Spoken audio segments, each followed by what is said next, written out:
Je suis le premier, le dernier, et le vivant. J'étais mort et voici. Je suis vivant au siècle des siècles. Je tiens les clés de la mort et du séjour des morts. Apocalypse 1:18.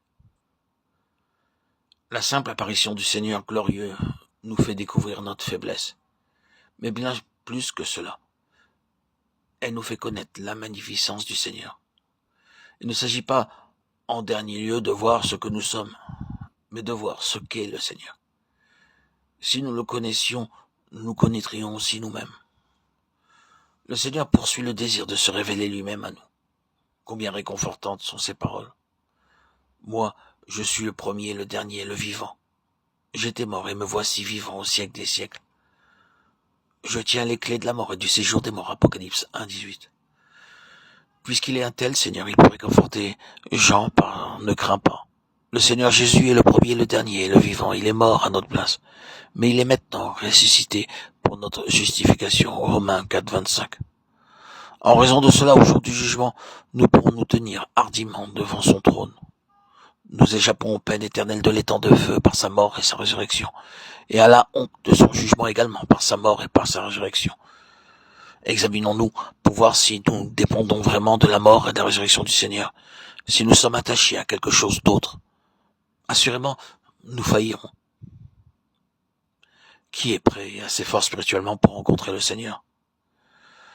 Cela ne dépend pas de ce que nous sommes meilleurs que les autres personnes, mais de la mesure de la mort et de la résurrection du Seigneur que nous expérimentons. En effet, si nous sommes devenus une même plante avec lui par la conformité à sa mort, nous le serons aussi par la conformité à sa résurrection. Ainsi, vous-même, regardez-vous comme mort au péché. Romains 6, 5 et 11. Nous dépendons de la mort et de la résurrection du Seigneur pour notre salut. De la même manière, nous dépendons de sa mort et de sa résurrection pour vivre dans la victoire chaque jour. Le Seigneur Jésus a déjà accompli le si grand salut, que ce soit le salut des pécheurs ou celui des croyants. Et nous avons seulement besoin de le recevoir par la foi, afin qu'il devienne nôtre. Il nous faut connaître ce Seigneur mort et ressuscité. Nous devons nous unir nous-mêmes dans sa mort et dans sa résurrection par la foi. Notre Seigneur est le premier, car il est la source de toutes choses.